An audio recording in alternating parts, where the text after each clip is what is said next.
Hello, everyone. Welcome back to Din and Duff. This is Elana Stein, Hain, and we are going to talk about the relationship between law and narrative in the Chumash. In the Torah itself, we have the book of Bereshit, which is basically all narrative. There are some legal portions or legal psukim verses here and there. And in other books of the Torah, we're looking at a lot of law, right? The book of Vayikra, for example, a lot of law doesn't mean there isn't narrative in there. There certainly is. We're looking at Devarim, a lot of law, even though there's some narrative in there. And what I'm wondering is what's the relationship between the two? Um, some people might ask this as the first Rashi on the Torah, where Rashi basically asks, why is that the Torah does not start with the first mitzvah? Meaning, why does the Torah start with the creation narrative? But essentially, what I'm wondering are there interconnections between these two parts? And the reason why I bring this up this week is because on Chullin Daf Pei Amud Aleph, Chullin 85a, we probe an opinion of Rabbi Shimon, which we see earlier this week in the daf, which is that shchita she'ena re'uya, a shchita, a slaughter, even if the ritual slaughter was done correctly, but it didn't result in an edible food because could be the animal itself was off limits, could be where the shchita was done makes the animal off limits, all sorts of things, right? One of our examples this week is actually on Daf Pei. It was kachim bachutz, right? You shechted, you slaughtered consecrated food outside of the temple, so that food is not edible. So even though the shechita was done technically correctly for Rabbi Shimon, that is not called shechita. And when you get to Daf Pei Hey Amud Aleph, we find an assertion that the reason why Rabbi Shimon thinks that shechita she'ena re'uya, a ritual slaughter, even if done right, but if it doesn't result in an edible food, it is not considered shechita, is because of a pasuk that comes in the context of Yosef and his brothers. Let's take a look together. So you see the following, Rabbi Shimon, my taima, what is the reasoning for Rabbi Shimon's opinion? Amar Rabbi Mani bar Patish. So Rabbi Mani, son of Patish, says, Gamar, he learns it, mitevoach tevach v'hachin. He learns it from the pasuk regarding Yosef when he wants to eat with his brothers. When they bring Binyamin down, Yosef tells his household butler, I suppose, I want you to slaughter and prepare food. And the end of the pasuk, as you see right below, he says, because they're going to eat with me.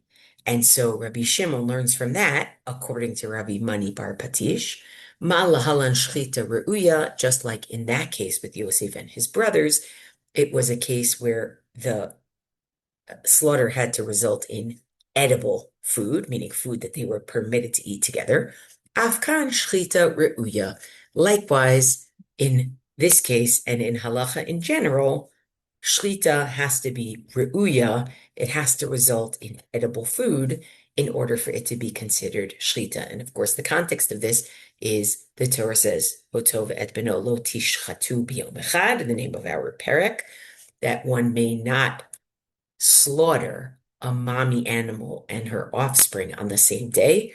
What counts as slaughter? So for Rabbi Shimon, even though an animal may have been killed in the process, if it's not slaughter that leads to edible food, it is not slaughter. Now, this fascinates me that Rabbi Mani bar Patish would do this and say, let's go back to a pasuk that actually is from before Matan Torah. What a strange, surprising thing to do. And so I want to actually think about this question of what is the relationship?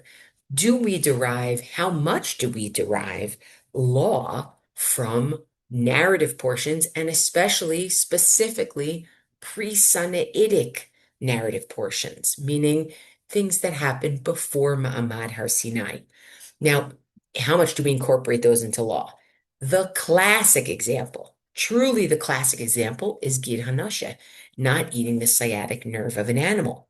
Because, of course, that prohibition emerges in Bereshit Lamed Bet, Bereshit 32, after Yaakov fights with the angel.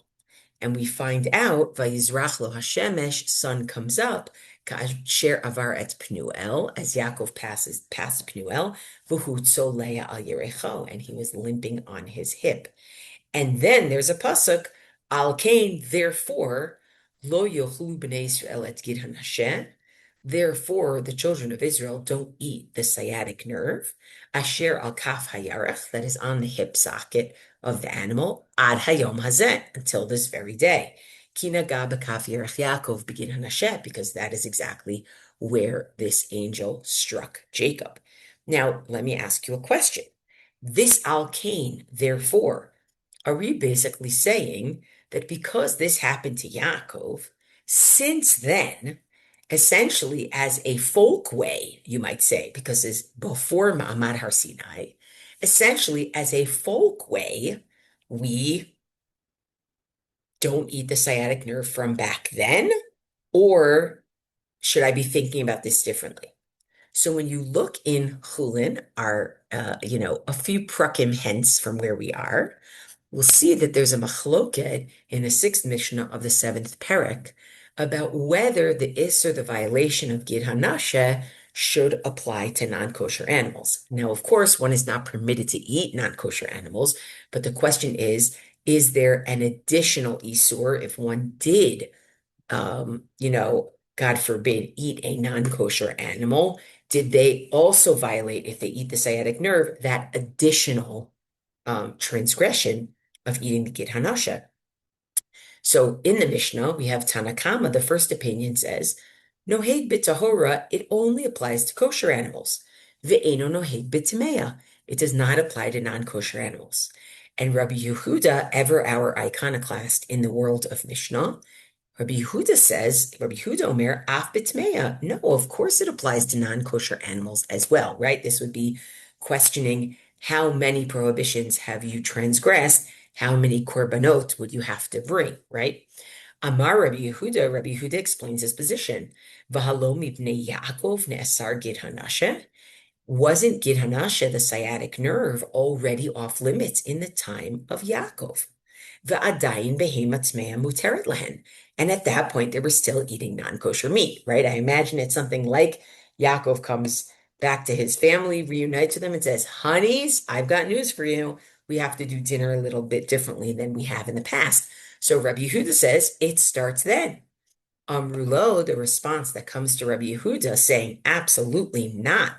This Gid Hanashe business is only prohibited when it comes to kosher animals. The Sinai Emar, no, this prohibition was said at Sinai. Ella shenichtav bimkomo. But it is written, meaning the specification that Jews do not eat the Gid Hanashe ad hayom hazeh until this very day, is written in the narrative of Yaakov. But truly, the mitzvah itself was given at Sinai. In other words, we do not want this to be considered folk ways. No. Sinai is a Rubicon moment, a moment that crosses from the threshold of folk world into divine command world. And these are two distinct arenas. The Rambam, in his explanation of Mishnah there, says, I want to talk about this principle. V'sim libcha leklal hagadol hazeh hamuvah b'mishnah zo. You should pay attention to this significant principle. Behu omram misinai ne'asar, saying it was said at Sinai. That's what it says in our Mishnah. He changes it to, or his version that he had was, it was prohibited at Sinai. Shekol ma she'anu nisharim mimenu, anything we don't do, halachically, are prohibited from doing. O osimoto, or mitzvot aseh, positive commandments that we must do. Hayom, today, ein anu osin zot ela mipnei tzivoy Hashem al yedei Moshe. We only do it because it was a command from God, and not just a command from God, a command from God to Moshe. Not because God commanded it to earlier prophets. meaning, Ein anu malim biglal she'Avraham malat atzmo v'anshe beito. We don't give boys a brit milah because Avraham did it. Ela mipnei she'Hashem tzivanu al yedei Moshe lihimo. Only because God commanded us through Moshe to become circumcised, the males among us, Moshe mal Avraham alav shalom, as Avraham had been circumcised and circumcised others. V'chein gid hanasha, and likewise regarding the sciatic nerve. Ein anu nimshachim bo acharei isur Yaakov Avinu. We don't not eat it because of a prohibition that Yaakov had. Ela tzivui Moshe Rabbeinu, but rather a prohibition that Moshe told us about. And I think this is very, very interesting because I think what is going on here is Rambam is saying there has to be a moment where revelation is inclusive of everything that the Jewish people, that the Israelites at that time are supposed to do. And Sinai and Moshe as the greatest prophet is that moment. Even though there are prophets before him, that is not the moment. It's interesting, the Rambam does tell the story a little bit differently when you look in Hilchot Melachim, Laws of Kings, where he tries to describe like an evolution of worshiping God in biblical history.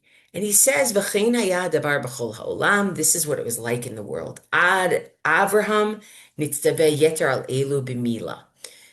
What it was like in the world before is there were the 7 mitzvot of the Noahides until we got to Abraham, who was then commanded additionally, in addition to those 7, on circumcision. V'hu yitpalel shacharit, and he also prayed the morning prayers. The Yitzchak, and when we got to Yitzchak, he frish ma'aser, he separated tithes. V'hosif tefillah acheret lifnot hayom, he added another tefillah towards the end of the day, mincha. V'Yaakov hosif gid hanashe, and Yaakov added the sciatic nerve, v'hitpalel arvit, and also prayed the evening prayer. Mitzrayim, and in Egypt, nitztava Amram b'mitzvot yiterot. Moshe, Miriam, and I should say Moshe, Miriam, and Aaron's father Amram, he got additional mitzvot. Ad sheba Moshe Rabbeinu, until Moses came, v'nishlema Torah al yado, and the Torah was completed through him. So I want you to notice it's not that he's saying that there aren't mitzvot before Moshe. Here it's that he's saying that Moshe completes it. Whereas in the Perush HaMishnah, his explanation of Mishnah, he's really trying to tell you, I don't want you to align the mitzvot of Avraham, Yitzchak, and Yaakov with the mitzvot of Moshe. I want you to see Sinai as a Rubicon. Now, one of the benefits of making that clear distinction between Sinai and beforehand, number one, is it makes it clearer, right? Meaning there are a lot of things that happen in Bereshit. Are we supposed to do all of them? Are we supposed to act exactly the way our forefathers and our foremothers act? I think we know that we're not, right? So the ability to have a moment of revelation that is the official ratification of the do and don't do is what Sinai does for us.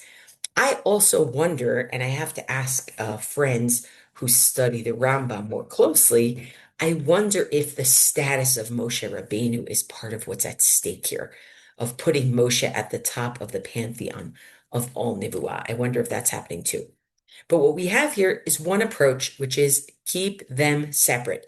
Yes, it is true. Mitzvot can be informed by our narrative history, but the force of mitzvot are not from that narrative history.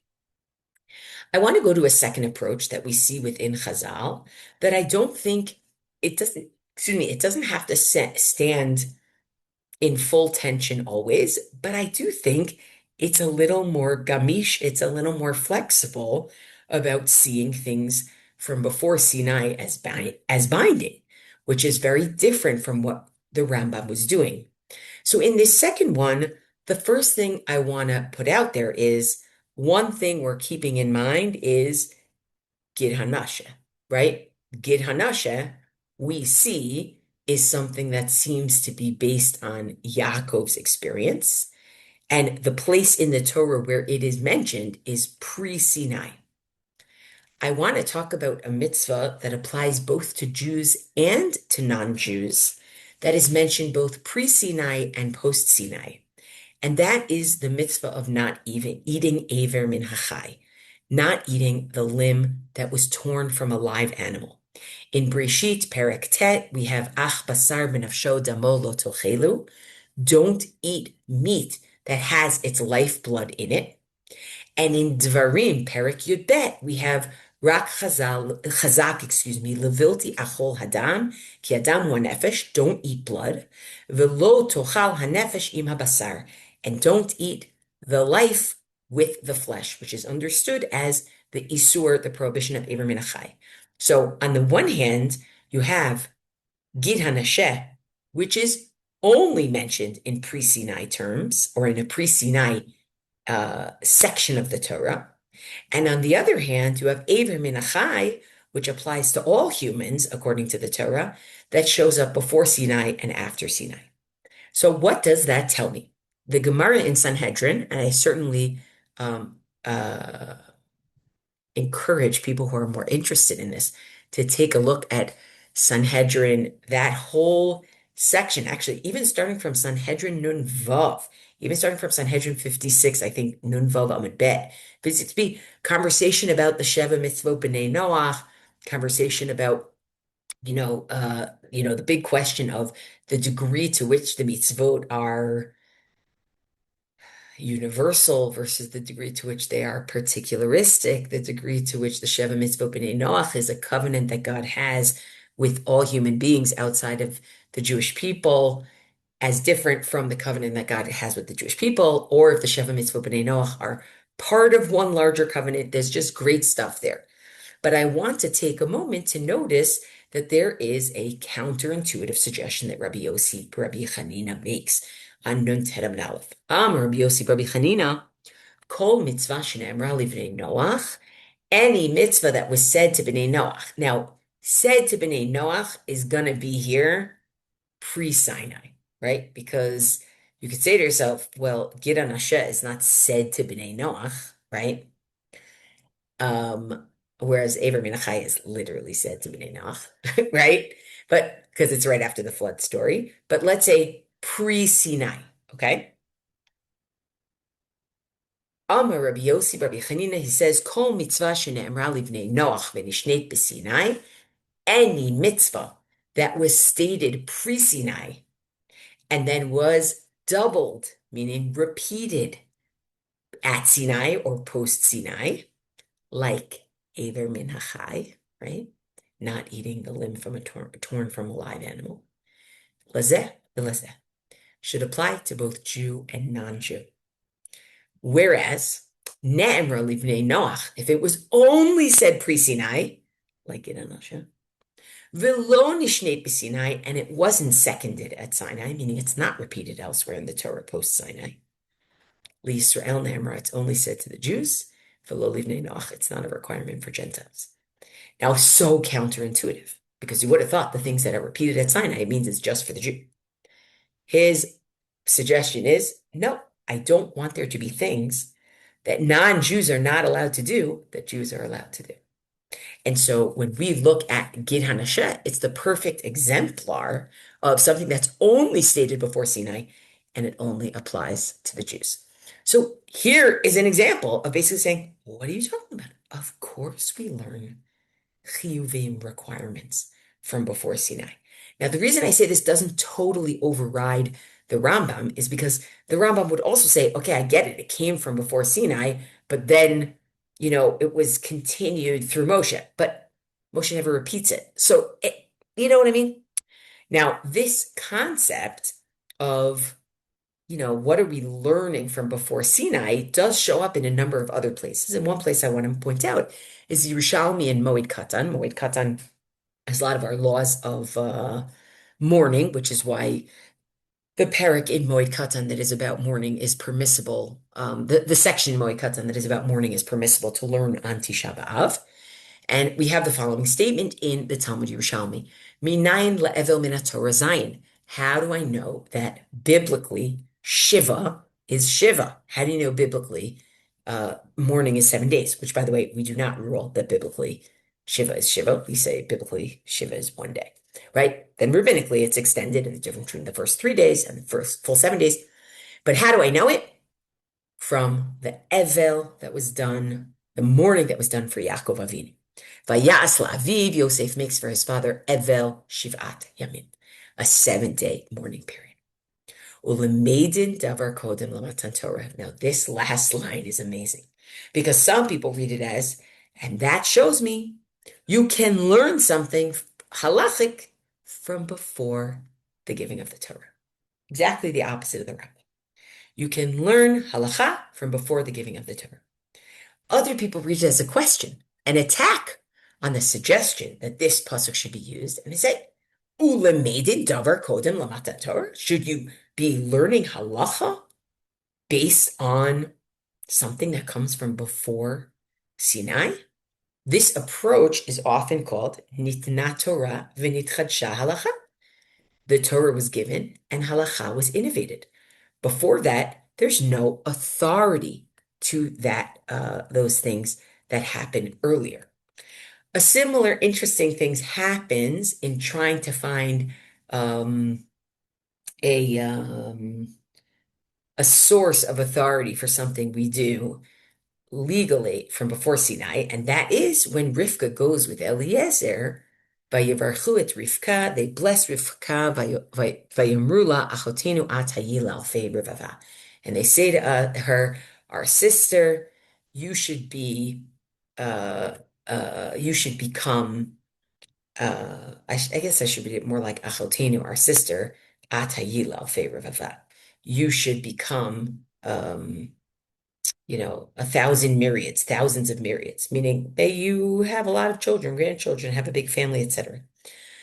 So Tosfot in Ketubot actually suggests that this is the origin for what we call Birkat Erusin, right? Making a bracha, essentially making a bracha on betrothal. That's actually where we get it from.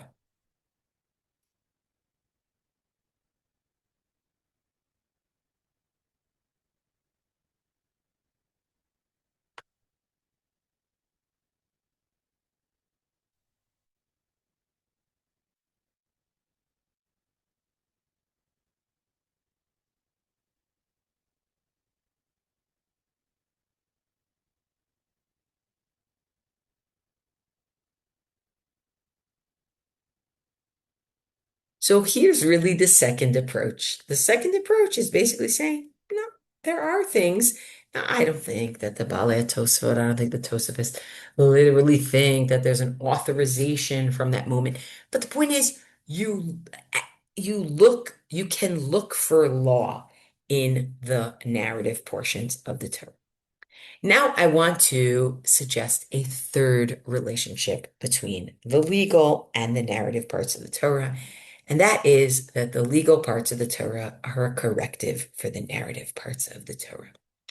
So, for example, ask yourself, who was married to two sisters? Yaakov. The Torah later tells us in the legal portions, no marrying two sisters. If you paid attention to what happened with Rachel and Leah, of course you would come out of that saying you shouldn't marry two sisters. In other words, sometimes the narrative portion in some ways validates why the legal portion comes and says, no, don't do that. Sometimes it's actually the legal portions might be making some sort of comment on the narrative portions. So, for example, when the Torah says you shouldn't hate your brother in your heart in Sefer Vayikra, and instead you should talk to him, I go back and I say, oh my gosh, Who hated their brother in their heart and couldn't talk to him? Yosef's brothers, right? And then it says you shouldn't take nikama, you shouldn't take revenge. Did Yosef take revenge on the brothers? Did he not? So I give you a number of examples here, and I urge you to take a look at them at your leisure, where actually the Torah's legal portion is a corrective for what happens in the narrative portion. One example that I actually do want to look at, actually, two examples that I actually do want to look at, because a lot of the examples actually revolve around the life of Yaakov. It's interesting that in the Aseret HaDibrot, in the Ten Commandments, kabed et avicha ve'et imecha, you should honor your father and your mother, leman yarichun yamecha, so that your life will be long al ha'adama, on the land asher Hashem Elokecha noten lach, that God is giving you. And again, when we look in Devarim and we see the repetition of the Aseret HaDibrot, right, this coming week's Parsha, kabed et avicha ve'et imecha, kasher tzivcha Hashem Elokecha, you should honor your father and your mother as God has commanded you, leman yarichun yamecha, so that you have a long life, uleman yitav lach, and so that things will be good for you, al ha'adama asher Hashem Elokecha noten lach, on the land that the Lord your God is giving to you. Now, I am interested in several questions. Number one, I'm interested in why the father comes before the mother, especially because we have other places where the Torah says, ish imo v'aviv tira'u, etc., right? A person should fear their mother and their father. Why is father first? And what's the deal with the arichut yamim, having a long life, l'man yitav lach, so it'll be good for you, being in the land? And then I look back very simply to when Yaakov has to go down to Egypt, and he's standing in front of Paro, and Paro says to Yaakov, how long have you lived? And Yaakov says to Paro, right? Vayomer Yaakov el Paro. Yaakov says to Paro, Yemei shnei migurai, the years of my wandering, right? Not now in Eretz Israel anymore, are shloshim u'me'at shana, 130 years, me'at, short, not l'man yerichun yamecha, v'ra'im, and bad, not l'man yitav lach. Hayu yemei shnei chayai were my years. V'lo hisigu et yemei shnei chayai avotai, I did not reach the lifespans of my ancestors, b'mei migurehem, in their wanderings, right? And then what happens is he then gets an achuzah, he gets a landholding, not in the land of Israel, but in the land of Egypt. And I think it's interesting to consider that the Torah might be making a comment here on Yaakov's decision to honor his mother, Rivka, who told him to trick his father, to honor his mother and not his father.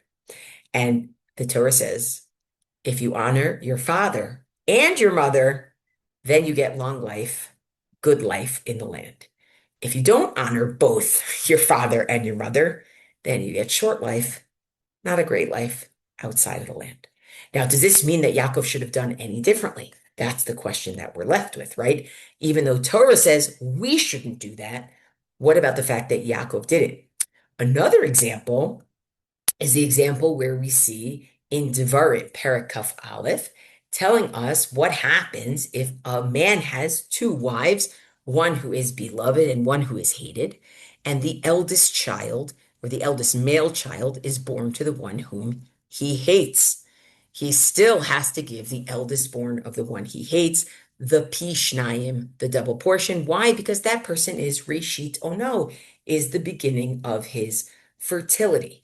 Now, where else do I have an example where a wife might think of herself as snua, as hated, and another wife is ahuva, loved? Certainly Rachel and Leah, right? God sees that Leah is snua, is hated, and so gives her children, right? We know that Vayehav gamat Rachel mi Leah, that Yaakov loved Rachel more. And of course, which one had the eldest born? Leah, the less beloved wife. Now, I think, by the way, Ahuva and Snua is not loved and hated, but Ahuva is loyal, the one to whom you are loyal, and Snua is the one to whom you are not as loyal. And of course, even Reuven, in the bracha that he gets, Yaakov says, you are my Bechor, and he says, Reshit Oni, you are the first of my strength. Now, is Devarim trying to tell us Yaakov ultimately did the right thing because he recognized Reuven as the Bechor? Or Is it trying to tell us actually Yaakov started off by doing the wrong thing by favoring Yosef? And even he does give Yosef a double portion because Ephraim and Manasseh get to each be their own shevet. They get to each be their own tribe. So there's a lot of times when you see things, especially in Vayikra and Devarim, and you say, that reminds me of something in Bereshit. Go back and look at it because it's purposely reminding you of something in Bereshit. The question is, what is it trying to do, right? Like, what's the goal? So there are two goals that I want to suggest here, aside from the very, getting back to the Rambam, the very sense that Sinai actually does something that goes beyond what happened before. Meaning, our belief is that divine revelation is actually supposed to be more than just what our gut would tell us to do, but it's actually giving us an elevated way to live that is elevated even among our most significant ancestors. But beyond that, there are two, I think, really deep messages here that I want to share. One is Eric Auerbach suggests this, and he famously writes about the difference between Greek epics and lahavdil, Torah. And he basically says the Torah is actually trying to get us to fit our own life into its world, to feel ourselves to be elements in its structure of universal history.